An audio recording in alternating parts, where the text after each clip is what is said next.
during a pandemic, whether it is during rainy weather, snowy weather, really hot weather. That would be really cool. I am Carol Bryant. I am here with a very exciting guest today. I'm very excited, and she's very exciting for my very first My Heart Beats Dog live video series. And what better way to kick it off than with one of the world's top positive reinforcement dog trainers, my friend, my colleague, Laurie Williams. Welcome, Laurie. Hi, how are you? I'll Hanging in tell you what, that introduction was pretty. Now I got to live up to it. there. Well, you will. Lori is the founder of Pup and Iron in Virginia, and she's been a longtime dog trainer. She's a writer.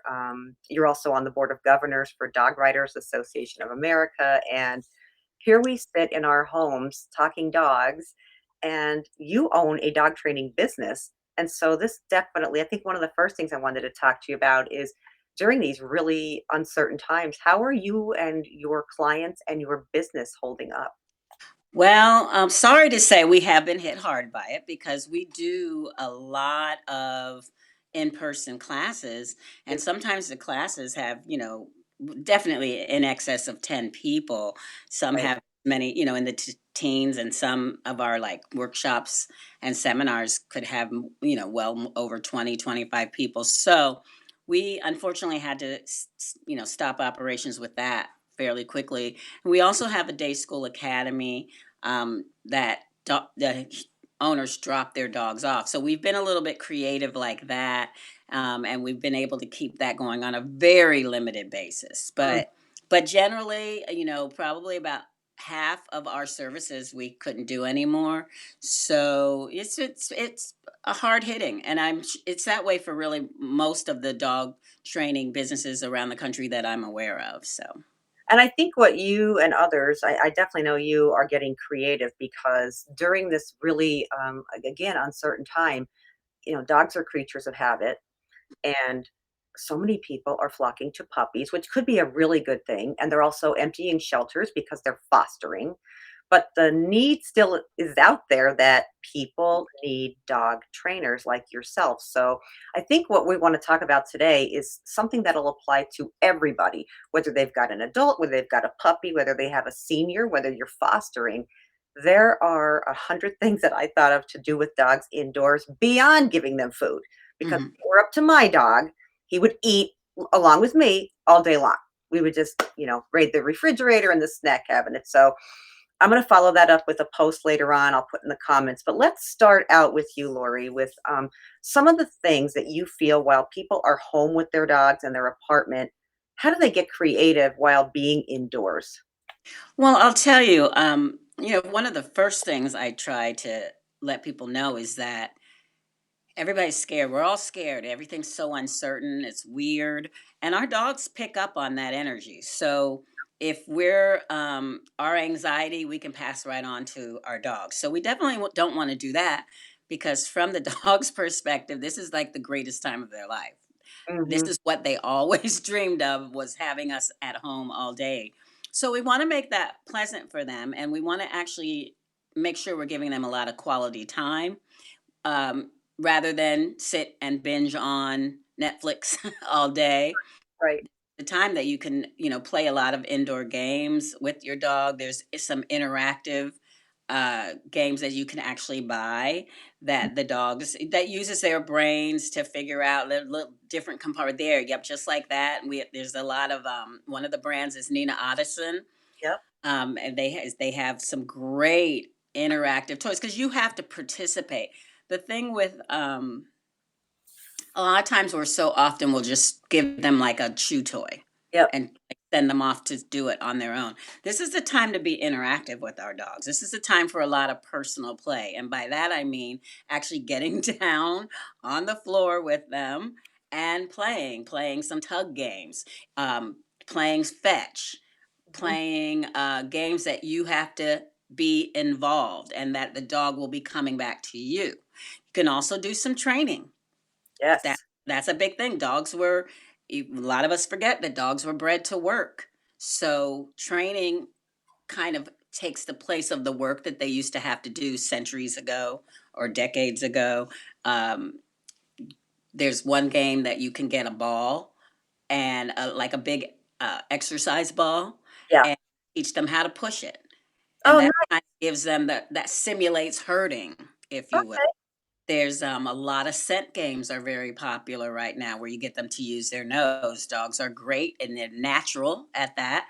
And finally, they can sniff and not get in trouble for it. So you can have them find treats that you've hidden around the house. Mhm. Of course, we all like hide and seek. Oh, yeah. Oh, Have, yeah. hide from them and call them. So there's a lot of things that you can do indoors if you're creative and you think outside the box. And this is now where you're almost forced to be interactive with them as opposed to just tossing a toy and putting Netflix back on. And I'll tell you, that's such an interesting thing. One of the things that I've done with my 11-and-a-half-year-old senior Cocker Spaniel is we've started to do some more trick training. Yeah. And his limits, I know he has some arthritis in his back, but we've been doing, and we were talking earlier, weave poles with paper towels. I Yeah, think everyone right now has at least a roll or two of paper you're right. towels or toilet paper in their home. And so I think just kind of let your dog, teach your dog to jump over it. You don't need any sort of elaborate equipment. Would you No. agree with that? Yeah, I totally agree with that. There's all kinds of things you can find in your house that you can use. You can use plungers for weave poles too. I don't know if anybody has six of them in their home. Maybe if you have enough bathrooms, but Yeah. you can use lamps. You can Mm, use trash cans. Anything that the dog can go around, mhm, it will work. And then there's something we call it urban agility, but right now we're gonna call that backyard agility because we're not really going out too much. mhm. You can create like a little obstacle course in your backyard. You just look at what is out there. There's things that you can set up, little things that can be a table that they get up on top, things that they can go under, things that they can go around. So you just have to be creative. You have to, plan it out, but you don't have to go out and buy anything. But if people are inclined to want to purchase things, you can still get a lot of those things from Amazon.com. Yeah, and this is one of the new Nina Ottoson games, and I'm trying to get it on my camera. It's called a wobble bowl, and you can put the dog's kibble if you're into kibble in there, or you could put Uh-huh. and then the lid goes right on top. So I told her I would give one away. So just because money's tight right now for people. So Right. It is. It is. sees this come out, and when you have a trick dog, he starts spinning in front of me. And then Yeah, oh yeah, to earn. They always are looking for, wasn't this fabulous what I did? You got to reward me now. I look so darn cute. And I think one of the things is we have people who are asking us questions while we're talking. And Brianna Winters, here's a good one on the spot. What about a dog that's blind and can only eat a special diet? So she's not really allowed to have any fun things like high value reward. She's on a strict diet, so she's blind. What can she do inside with her dog? You have any Well, recommendations? yeah, I do actually. The concept of this goes in hand with like dogs. People tell me their dog is not food motivated, and I always my first question I ask, well, do they eat their food? Yeah. So really the concept of not being food motivated, the only reason they aren't is because they get so much extra stuff. So Oh, I like to, and I tell this all to my puppy classes as well, to use feeding time as your interactive training time. So oh, your nice. dog is hungry for their meal, train during that time, and then you would hand feed them just like they were treats, but it Hmm. would be their kibble. So you can totally do that. The whole concept of always putting something in the dog's dish and then having to give them extra treats on top of it, some dogs don't want that. Some dogs are like, yeah, no, I'm good. No thank you, I don't want to do that, I'm good, I'll get with you at next mealtime. That's why you can take their mealtime and turn it into what. Yeah. Yeah, so training time is mealtime. That's a really good idea, and I know Brianna's dog, eats wet food, so for people out there who have this special circumstance, you can also do a lot, not me personally because I'm not a good chef, but you could do a lot with wet food and the oven and making some homemade treats using the wet food and incorporating it into a biscuit of sorts that your dog can. You can, and there's one more thing that you can do with wet food. They have these tubes that I think it's called food tubes that you take camping. Mhm. That you can pack your food into, and they almost look like a larger toothpaste tube. You Oh, squeeze it out. You're holding it and you squeeze some of it out so your dog can eat it. So they're for training. I nice. know a site called petexpertise.com has some of the toys, but not toys, I mean the tubes. But then also camping stores usually have them. You probably, if people were looked at the tube, I bet you could make your own with like a, say, a cleaned out travel tube that you would use for like when you go on travel and you put like whatever your liquid stuff is. Oh yeah, like the stuff that you have to do for the plane now. You know how you have to put Yes. everything in those tubes? You could Yes. probably use that if you have something like that laying around. So yeah. Brianna says, "Oh no, Carol is on it. I am not giving any this cooking expertise will not be anything in my domain anytime." So, well, so for me, when I was writing this post about 100 ways to do some things to do with your dog indoors, I was thinking also of exercises where even just doing some reps where you teach your dog sit, stay, and down, and you do 5 to 10 reps. I mean, that is something. Would you agree? That's Oh, something. yeah, absolutely. Really, any type of training that you're doing, eat simple things. Now, Mhm. I think this is a good time to teach dogs some new stuff too. Yes. But as far as you could just use the things that they know, and dogs are always willing to do it if they're rewarded for it. So, I tell people the only thing that when I tell people a sit is actually a trick. They like it blows Yes. their mind. Every behavior that you have taught your dog to do on cue is a trick. Mhm. We don't look at a stay as a trick, Mhm. but it's just all in presentation. You have to present it like it is. Like for instance, sit, and when they do, yay, like act like it's the most fabulous thing they did, as opposed to Yes. sit. Like it doesn't be they don't have Exactly. to be said like in a mean way. Say it in an upbeat, fun, nice way, and it becomes a trick to your dog. And reward. Gotta reward them Yeah, afterwards. and how about rewards? Like I know for us, I use I'm gonna shake this bag and he's gonna go bonkers. But these Lido bites, it's just freeze dried beef from Dr. Harvey. But I mean, I've learned that that's my dog's insanity point. That's cat Yeah. for my dog. What sort of treats should people be using? Can you use? Because I know. All right, I'm gonna out myself. We went for a vet visit, and the vet said your dog gained a pound in 3 months, and I was like, shoot, he's smarter and he's got all this activity going on, but I'm overfeeding. So, okay, now we're cutting back on that. What can people give as alternatives to, fatty treats or too many treats? Well, that's where it goes back to using their food. Mhm. Because what I tell people to do is measure out their food for the day. As long as Okay. they get that amount of food during the day, they're getting what they need nutritionally.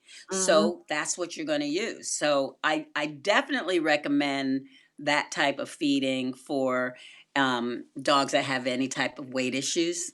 Okay. And I also recommend that for any dogs that might have some behavioral problems. It's just really important for them to understand. It builds a connection.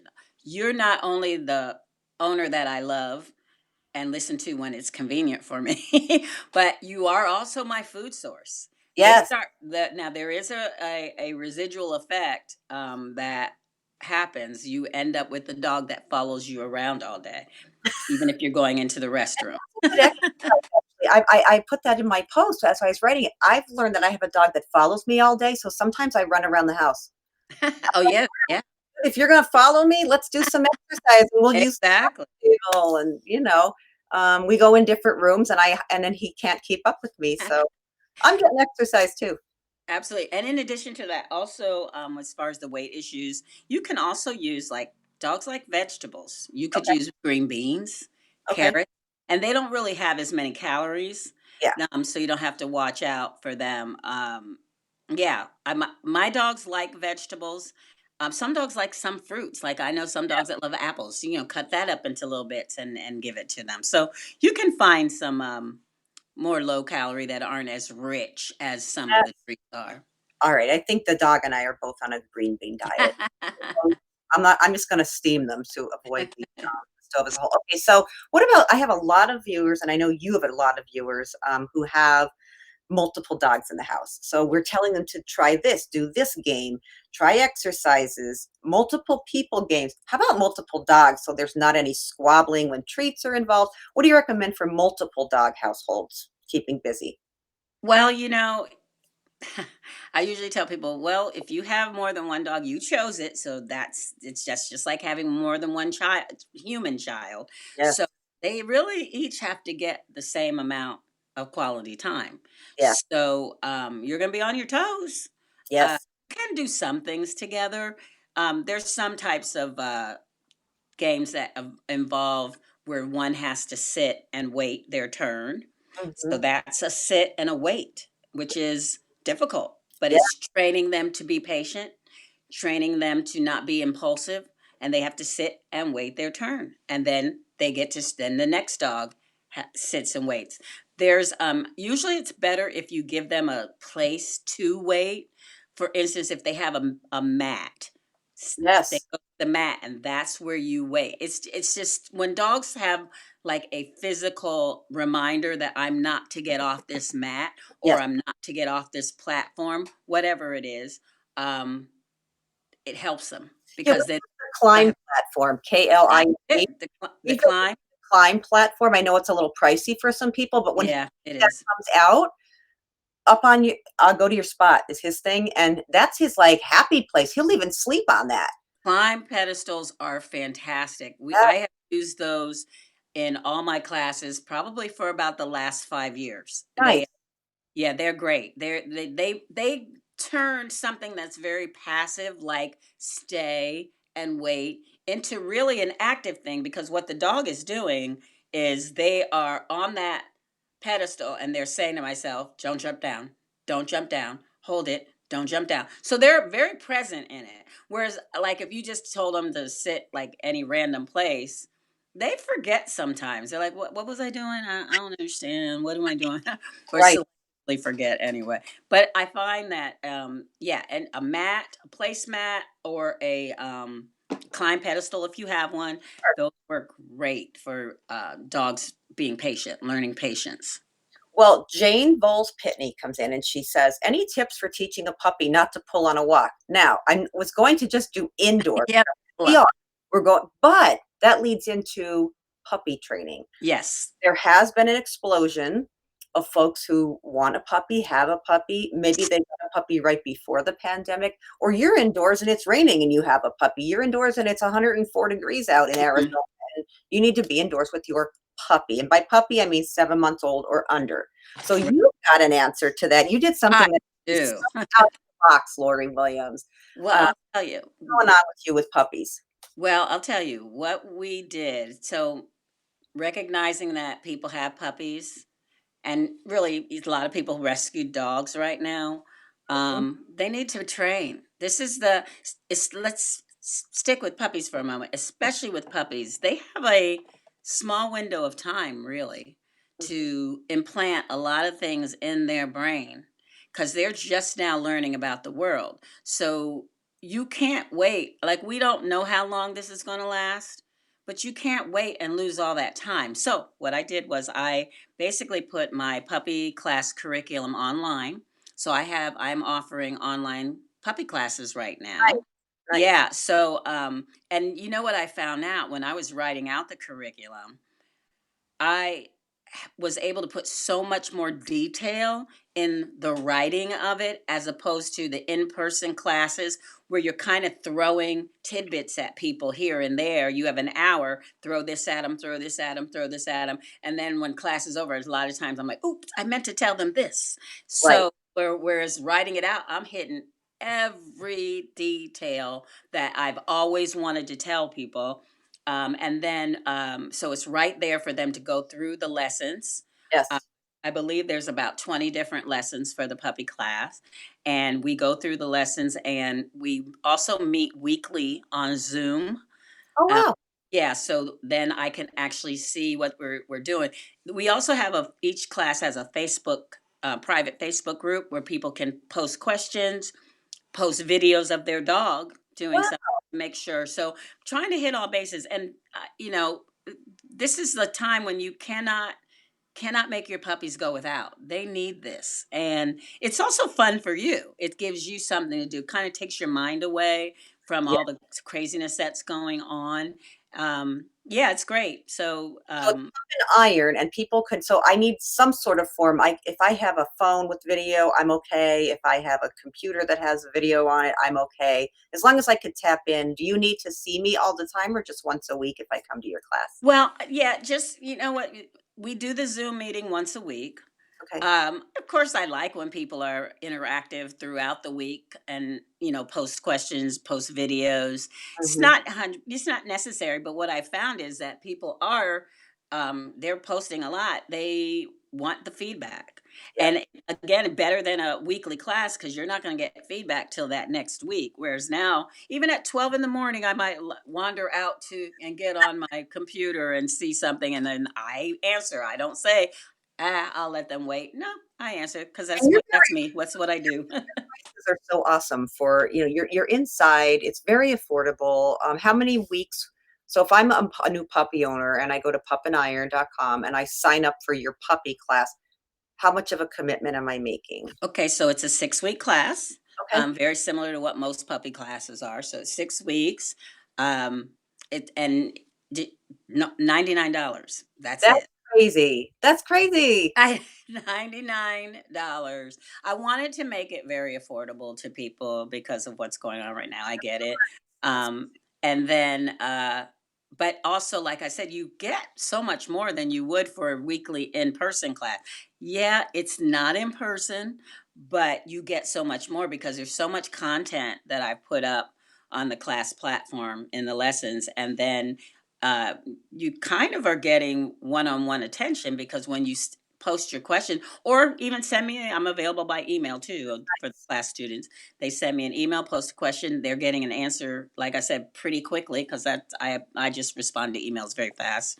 Nice. And whereas if you were in an in-person class, it's not like that. I know this because I sometimes would even say to them, well, you could have emailed me and you didn't have to wait a whole week, but they just get in their mind, class is class, Right. and it's not like any other time.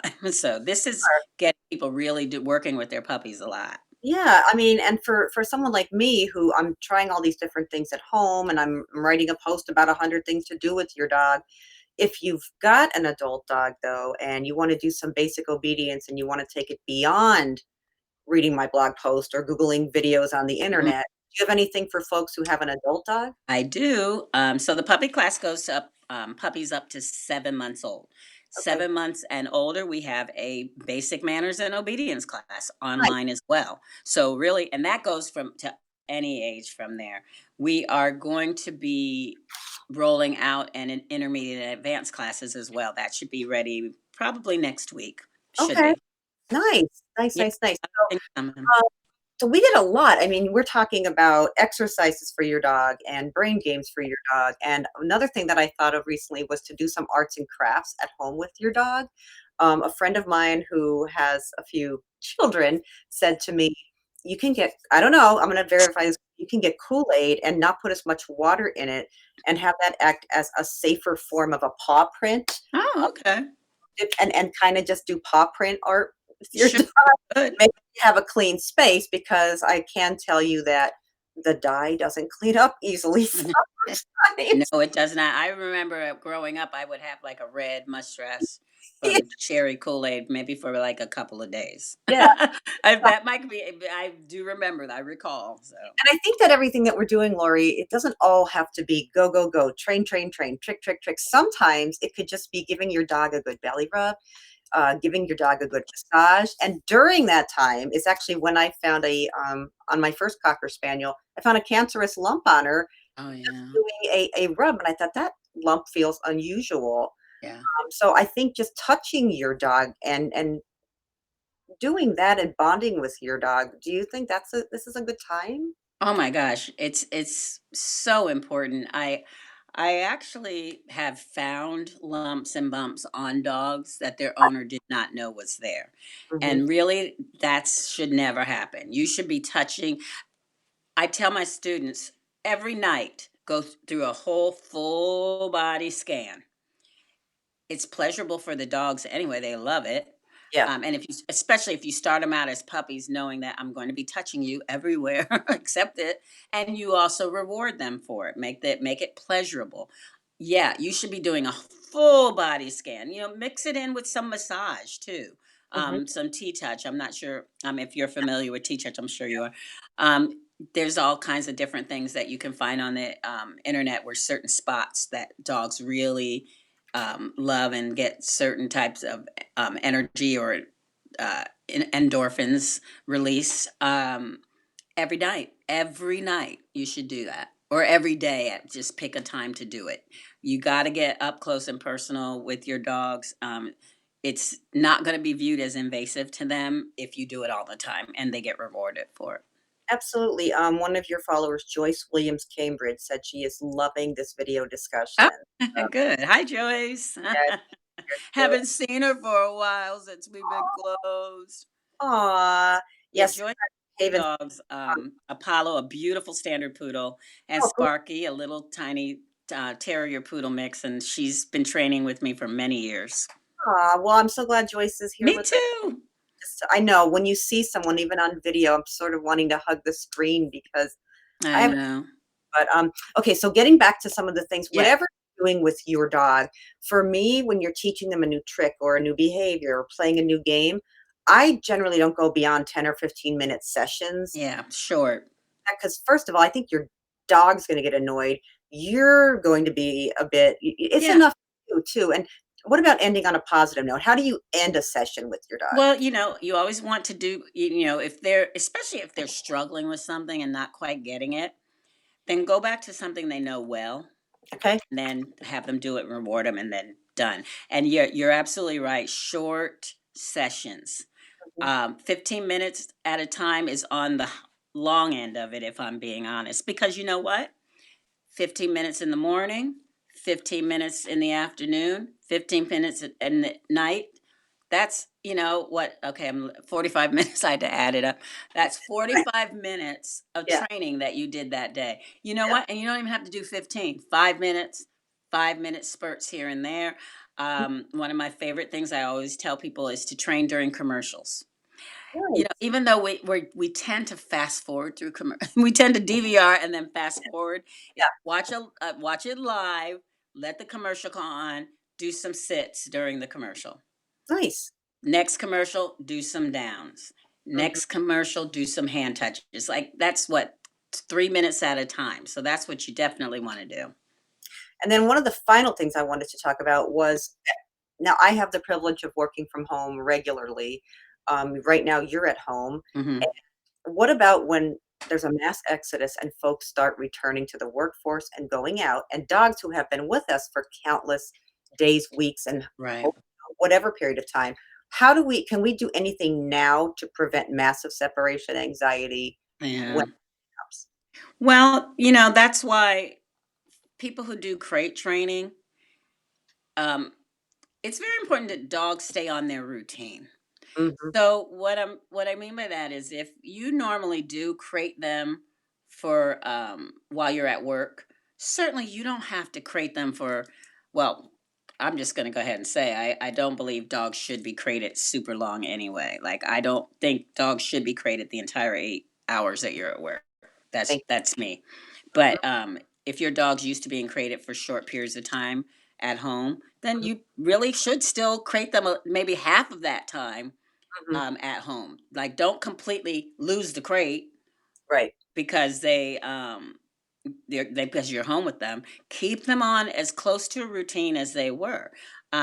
Loosen it up a little bit because, like I said, you don't have to leave them by themselves right now. And they, dogs do know when you're home, and they're like, "Hey, I shouldn't be in here because you're home." So there right. might be a little bit of them fussing, Yeah. but that's one way to just keep them regular on a routine. Um, go to, oops, I almost lost. Go to maybe go out in the backyard for a little bit, and your dog stays inside. Or vice versa. Have them outside and you're in. So just don't have them hugged up on you all day. Exactly, exactly. Or if Yeah. you're in an apartment building, I have a lot of friends in New York, in the city, just go downstairs, stay inside your building, but go Yeah. downstairs There you without your dog and, go check your mail and come back up. take your dog with you every time. Right. And I'm glad to hear you say don't leave the dog in the crate 8 hours because people are No. starting to lose it being in a home for long Uh, periods of time. So imagine a dog sitting yeah. in the crate for 8 That's hours is one of my biggest pet peeves. I mean, I know people have to work and right. but the crates were never meant to be used like that. They really weren't. I mean, crates um kind of probably came into prominence, I want to say in the 80s, I believe. Mhm. And because before that they were like cages. Don't cage your dog. How are you crazy? Yeah. So it started out slow, and people started to finally get used to them and accept them. But now it's swung all the way to the other side where people are using them too much and Yes. leaving their dogs in them too long. And they were never meant to be that way. And it's not a timeout thing either. I've heard, people say, "That's my dog's timeout when he's bad." Mhm. Don't send your dog to it. I'm not the trainer you are, but I would think it Well, if you want them to be comfortable in the crate, um, has to be happy. normally then you wouldn't use it for a punishment. That just makes sense. I mean, you know, Yeah, if you're using it as a punishment in addition to where you put them when you're at work, then yeah, they're probably gonna hate it when you're at work. So, yeah, absolutely. So I think one of the big things too is not to scold or yell at your dog if they're not doing the trick, the behavior that you want. no, Um, no, never be yell at them for I mean, my and neighbors that's the thing for like I said, really for anything, you really shouldn't be yelling at your dog if right, they didn't get it. If they didn't get it, that means either A, they're stressed out, so they can't really comprehend what you're saying. B, you're not explaining it well. And right. it's usually us. It's usually that we're not communicating what we want from our dogs very well. Even the best of trainers sometimes, whoops, let me go back. Let me analyze what I just did, and did I do that right? I've been competing in various different dog sports for many many years, and I'll go in occasionally. I go in, and then my dog blows it. They didn't do it. I say something. I ask them to do something. They don't do it. So we NQ or don't qualify, and I come out and I say, "What is that about?" Because it could be something my dog is. We've practiced a million times. Then I think about it and I'm like, I used the wrong word. There I you don't go. know why I would go in there and say such a thing, but Mm, like human error. I said the wrong word, and that's why the dog gave him the wrong cue, and that's why the dog looked at me like, I don't know what you're talking about, and yeah, therefore didn't do it. yeah, Now, if I was the type of person that gets mad at my dog, which I'm not, that gets mad at my dog, that why did they not da da da da da? And I've seen people like that. mm, I would have gotten mad at them for something that was my fault anyway. So mm, yeah, never. You know what? There's always another chance. There's always another time to do it. Take a deep breath, calm down. You want your dog to like this, so why yes. would they're not going to like it if you do a lot of yelling and scolding and reprimanding. Mhm, So mhm. So whatever the thing is, I know, I've been outside training my dog different times during the year mhm. or even indoors with the windows open, and I'm clapping and shouting like he just won Westminster, Best in Show Yeah. because I want that to be a happy thing. So, you know, good dogs and good humans go well together, I Yes, think. they do. So, all right, I'm going to give people two links. It's going to be where they could check out more to sign up for your puppy classes, your adult classes. You have some more coming. If any of you are like, why do I know Lori? You also, I think this is your one of your many claim to fames. You were on a very popular show, The Greatest American Dog. Yes, Greatest American Dog. That was in 2008. And I still, every now and again, not as much as it was in the beginning. In the beginning, it was like out of control. I couldn't even go to Walmart without making sure my hair was fixed. And I had a little bit of makeup on because people were recognizing me. But um, 2008, and every now and again, I still have someone, you look familiar. A lot of times they say, you look familiar. Yeah, And I yeah. say, do you have a dog? They say, yeah. And I said, did you watch a show a few years back? Yeah, that's it. So yeah, and they remember Andrew a lot too, so which really is very heartwarming to me because they remember him. So Well, you do so much for the dog world. I think that could be your tagline is Laurie Williams. Do you have a dog? that's funny. That's a good one. I'm Right? stealing that. I'm telling you, you should. I that would be like Mike, that would be the way I wanna be That's remembered. kinda cool, I like that. I love it. So, yeah, people are saying, "Wow," and you have so many of your fans and followers in here, and they're like, "Oh, wow, you were on that show." So, Yeah, yeah, you were on that show, but, definitely tune in to Lori, Pup and Iron, Fidose of Reality. I'll have the post up today for those 100 things to do with your dogs indoors. I'll be giving away a Nina Ottoson play game, but I'll also have so many exercise things, a lot of what you've talked about, and Laurie Williams, you're the real deal. I adore you, and anyone who wants to do better, become a better person for and with their dog, please visit Lori's website. thank you, Carol, I mean, it's likewise. Ah, for you, and thank you for spending some time with us today. Sure. Stay Take safe.